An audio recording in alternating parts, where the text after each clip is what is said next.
नमस्कार, मैं सुनील यादव आपका स्वागत करता हूं आपकी अपने YouTube channel M with Sunil पर।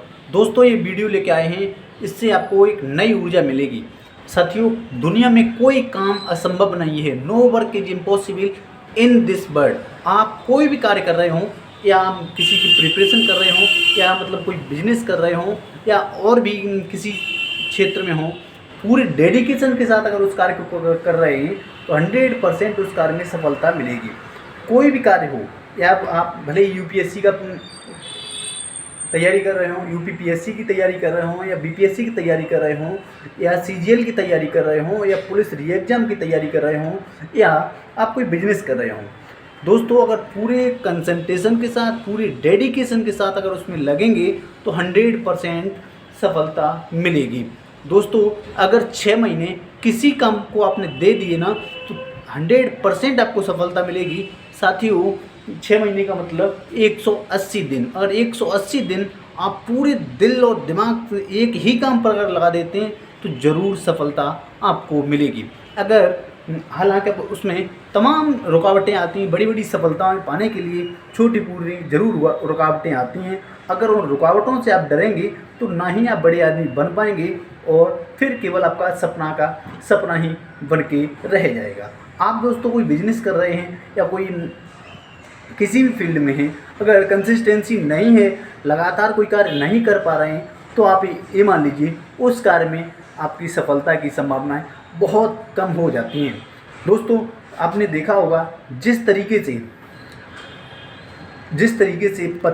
जड़ से जड़ आदमी या मतलब कितना भी कठोर आदमी हो, कितना भी मतलब उसकी बुद्धि जड़ हो, अगर वो भी लगातार प्रैक्टिस करता है, लगातार अभ्यास करता है तो वो भी अपनी वो चीज़ें आराम से आसान बना लेता है। आपने देखा होगा कि जिस तरीके से कुआं होता है, कुएं पर रस्सी आती है तो उस पर भी निशान बन जाता है। इसी तरीके से अगर कोई भी जड़ बुद्धि वाला भी इंसान अगर लगातार उस कार्य को करता रहता है तो ज़रूर सफलता उसे मिलती है। दोस्तों, लेकिन ये जो ज़माना चल रहा है, 5G का ज़माना है, इसमें हार्ड वर्क के साथ साथ स्मार्ट वर्क करना भी बहुत ज़्यादा ज़रूरी है। दोस्तों, अभी आप लोगों ने देखा कि तमाम कंपटीशन लगातार बढ़ते जा रहे हैं, कंपटीशन के साथ साथ तमाम धांधलियाँ भी हो रही हैं। इन सारी चीज़ों को नेगलेक्ट करते हुए हम लोगों को एक नई ऊर्जा के साथ, नई उमंग के साथ, नई उत्साह के साथ अपनी प्रिपरेशन में लग जाना है। और दोस्तों, जो सितंबर में यूपीएससी संघ लोक सेवा आयोग का आईएएस का जो एग्ज़ाम है, मेंस का, तो जिन भी हमारे साथियों का एग्ज़ाम है, पूरे डेडिकेशन के साथ हम सब लोग लगते हैं और पूर्ण विश्वास है कि हम लोग ज़रूर सफल होंगे और आगे देश की सेवा करेंगे, एक आईएएस बन के, एक आईपीएस बन के या अन्य किसी पद पर सेलेक्ट होके। इसके साथ साथ मैं और भी अपने छोटे बड़े उन भाइयों से, बहनों से भी अनुरोध करता हूँ कि आप जो भी कार्य कर रहे हैं फुल डेडिकेशन के साथ लगे रहें, 100% सफलता मिलेगी। जो भी भाई किसी भी फील्ड में अगर लगे हुए हैं, बहुत से आजकल हमारे साथी ये कह रहे हैं कि अब हमारी ये एज हो गई है कि हम 30 के आसपास में कोई कार्य कर नहीं पा रहे हैं, तो आपका जिस भी फील्ड में मन लग रहा है, अगर आपका स्टडी में मन लग रहा है तो आप स्टडी करिए। अगर स्टडी से संबंधित अन्य किसी काम में आपका मन लग रहा है तो वहाँ पर करिए। कुछ ना कुछ तो दोस्तों करना ही पड़ेगा। अगर मानव जीवन ये मिला है कुछ ना कुछ ऐसा करने के लिए जिससे कि कुछ बढ़ा कर सकें, अन्यथा की स्थिति में जैसे आए और वैसे ही चले गए तो कोई फ़ायदा नहीं है इस ज़िंदगी का। इसलिए पूरे डेडिकेशन के साथ कार्य को करें और पूर्ण विश्वास के साथ लोगों को विश्वास दिलाना भी सीखें। सबसे पहले तो आपको खुद ही विश्वास दिलाना पड़ेगा। हम यूपीएससी का मेंस एग्ज़ाम क्रैक करेंगे या यूपीएससी का हम ये प्री एग्ज़ाम क्वालिफाइड करेंगे या आरओ का एग्ज़ाम हम क्रैक करेंगे। जो भी एग्ज़ाम आपके टारगेट में लगे हुए हैं, उन टारगेट को देखते हुए पहले तो खुद का बिलीफ सिस्टम इतना स्ट्रांग बनाइए कि उसको अचीव करने के लिए पूरी मेहनत उस पर लगाइए।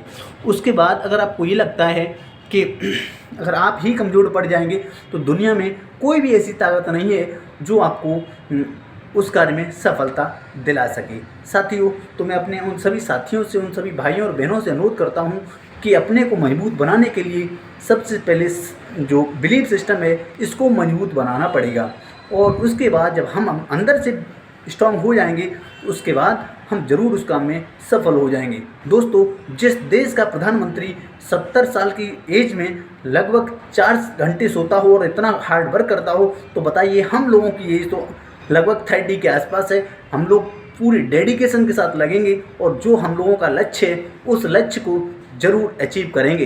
दोस्तों, हमारे देश के प्रधानमंत्री महोदय जो 70 साल की एज में लगातार तीसरी बार प्रधानमंत्री बनकर देश में एक नया इतिहास बनाया, तो वो हम लोग भी वो कार्य करेंगे कि जिससे कि कुछ नया हटके कर सकें। इसके साथ साथ जो भी हमारे भाई बहन जुड़े हुए इस चैनल से, तो मैं उनसे अनुरोध करता हूँ, चैनल पर नए हैं तो चैनल को सब्सक्राइब जरूर करें ऐसे ही लगातार वीडियो देखने के लिए। जय हिंद, जय भारत, जय संविधान।